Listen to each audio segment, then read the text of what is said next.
राधे राधे दोस्तों, जय श्री कृष्णा। कार्तिक मास के शुक्ल पक्ष की एकादशी को देवउठनी एकादशी कहा जाता है और इस एकादशी को देव प्रबोधनी एकादशी भी कहा जाता है। शास्त्रों के अनुसार देवउठनी एकादशी के दिन भगवान श्री हरि विष्णु योग निद्रा के अवस्था से जागृत अवस्था में आते हैं। फिर सभी प्रकार के जो शुभ कार्य होते हैं जो कि चातुर्मास की वजह से रुके हुए होते हैं प्रारंभ हो जाते हैं। इसी एकादशी से शास्त्रों के अनुसार देवउठनी एकादशी भगवान श्री हरि विष्णु और माता लक्ष्मी को प्रसन्न करने का सबसे शुभ दिन माना जाता है। इस दिन विधि विधान से भगवान श्री हरि विष्णु और माता लक्ष्मी की आराधना करने से समस्त प्रकार के कायिक, वाचिक और मानसिक पाप कर्मों से मुक्ति मिल जाती है। देवउठनी एकादशी के दिन शालिग्राम और तुलसी का विवाह भी संपन्न होता है। ऐसा कहा जाता है कि तुलसी विवाह संपन्न करने से सभी प्रकार की परेशानियां जीवन की समाप्त हो जाती हैं। सुख, समृद्धि, संतान, सौभाग्य, हर प्रकार की कामना शालिग्राम और तुलसी का विवाह संपन्न करने से पूर्ण हो जाती है और इसीलिए कार्तिक मास की शुक्ल पक्ष की देवउठनी एकादशी सनातन धर्म में बहुत महत्वपूर्ण मानी गई है। तो आज की वीडियो में आप जानेंगे कि देवउठनी एकादशी साल 2024 में कब है, एकादशी की तिथि कब प्रारंभ हो रही है, कब समाप्त हो रही है, व्रत हमें कब धारण करना है और पारण का यानी कि व्रत खोलने का शुभ मुहूर्त क्या है, इस दिन हमें किस प्रकार से भगवान श्री विष्णु की पूजा आराधना करनी चाहिए, किन मंत्रों का जाप करना चाहिए, कौन से उपाय करने चाहिए, तुलसी का विवाह कब करना है, ये सब सारी जानकारी आपको आज की वीडियो में मिलने वाली है। तो बहुत महत्वपूर्ण है आज की वीडियो, पूरा जरूर देख लीजिए। अच्छी लगे तो वीडियो को लाइक भी जरूर कीजिए क्योंकि आपके लाइक्स, आपके कमेंट्स मेरे लिए बहुत महत्वपूर्ण होते हैं। यही एकमात्र जरिया है जिनसे मुझे पता चलता है कि आपको यह वीडियो अच्छी लगती है और आपके लिए यह वीडियो उपयोगी है। तो अगर वीडियो अच्छी लगे तो लाइक तो जरूर किया कीजिए। तो सबसे पहले जानते हैं कि एकादशी तिथि कब प्रारंभ हो रही है, कब समाप्त हो रही है और व्रत हमें कब धारण करना है। आंवला नवमी का व्रत करते हैं, आंवला नवमी का व्रत और पूजा करते हैं तो आंवला नवमी और छठ महापर्व की वीडियो चैनल पर अपलोड हो चुकी है, जरूर देख लीजिए।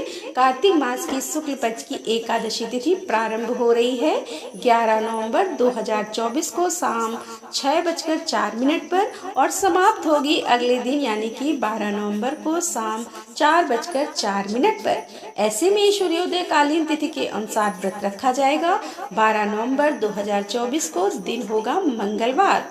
अब बात करें तुलसी विवाह कब करना है, तो देखिए बहुत से स्थानों पर जब भगवान श्री हरि विष्णु एकादशी के दिन जागृत अवस्था में आते हैं तो जागते ही भगवान श्री हरि विष्णु ऐसा कहा जाता है कि तुलसी को ही याद करते हैं। हरि वल्लभा तुलसी सबसे पहले परम प्रिय मानी जाती है उनकी, इसीलिए उनका विवाह संपन्न करा दिया जाता है शालिग्राम स्वरूप का और तुलसी का देवउठनी एकादशी के दिन ही, लेकिन बहुत से स्थानों पर द्वादशी के दिन यह विवाह संपन्न कराते हैं। ऐसे में जो भक्त एकादशी को विवाह संपन्न करवाते हैं वह 12 नवंबर 2024 को तुलसी विवाह करेंगे और जिनके यहाँ द्वादशी के दिन यह विवाह संपन्न कराया जाता है वह 13 नवंबर को तुलसी विवाह करेंगे। ठीक है, तो इसमें किसी भी प्रकार का कोई संचय नहीं है। मतलब देखिए शास्त्रों में कहा गया है कि अगर आप तुलसी विवाह एकादशी को नहीं संपन्न करवा पाते तो ऐसे में आप द्वादशी को भी कर सकते हैं या फिर द्वादशी से लेकर पूर्णिमा तक किसी भी दिन कर सकते हैं। जैसे कि मान लीजिए कोई पीरियड्स में हो या फिर आप किसी और स्थान पर हो और फिर एकादशी के बाद आप अपने घर में आते हैं तो ऐसे में पूर्णिमा तक, कार्तिक पूर्णिमा तक भी तुलसी विवाह आप संपन्न कर सकते हैं। तो मतलब आप समझ लीजिए कि एकादशी से मतलब देवउठनी एकादशी से लेकर और पूर्णिमा तिथि तक किसी भी दिन तुलसी का विवाह आप करा सकते हैं। अपनी सुविधा के अनुसार आप देख सकते हैं। वैसे सबसे श्रेष्ठ होता है एकादशी के दिन तुलसी विवाह कराना, क्योंकि ऐसा कहा जाता है कि जब भगवान श्री हरि विष्णु जागृत अवस्था में आते हैं तो सबसे पहले हरि वल्लभा तुलसी की ही पुकार सुनते हैं और तुलसी और शालिग्राम के विवाह के बाद बाद ही जो मांगलिक कार्य होते हैं वह प्रारंभ होते हैं। अब बात करें पारण के शुभ मुहूर्त के बारे में, तो देखिए एकादशी व्रत का पारण हमेशा द्वादशी तिथि में किया जाता है और द्वादशी तिथि प्रारंभ हो रही है 12 नवंबर को शाम 4:05 पर और समाप्त होगी 13 नवंबर को दोपहर 1:01 पर। ऐसे में पारण का शुभ मुहूर्त आपको प्राप्त हो रहा है 13 नवंबर को सुबह 6:42 से लेकर सुबह 8:51 के बीच में। अगर आप पारण करते हैं तो इसे शुभ माना जाएगा।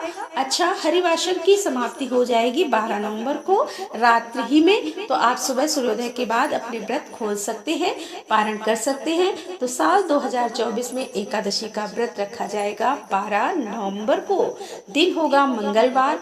आप सभी को मेरी तरफ से देवउठनी एकादशी और तुलसी विवाह की मंगल शुभकामनाएं। तुलसी विवाह किस प्रकार से करना है और देवउठनी एकादशी के दिन तुलसी और शालिग्राम की पूजा किस प्रकार से करेंगे, सारी जानकारी आपको आने वाली वीडियो में मिलेगी।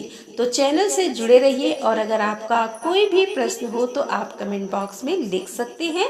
आज की वीडियो अगर आपको अच्छी लगी हो तो वीडियो को लाइक जरूर कीजिए, संभव हो तो शेयर भी कीजिए और चैनल पर पहली बार आए हैं, अगर अभी तक आपने चैनल को सब्सक्राइब नहीं किया है तो आज की वीडियो अगर आपको अच्छी लगे तो चैनल को सब्सक्राइब करके बेल आइकन की बटन को प्रेस जरूर कर लीजिए।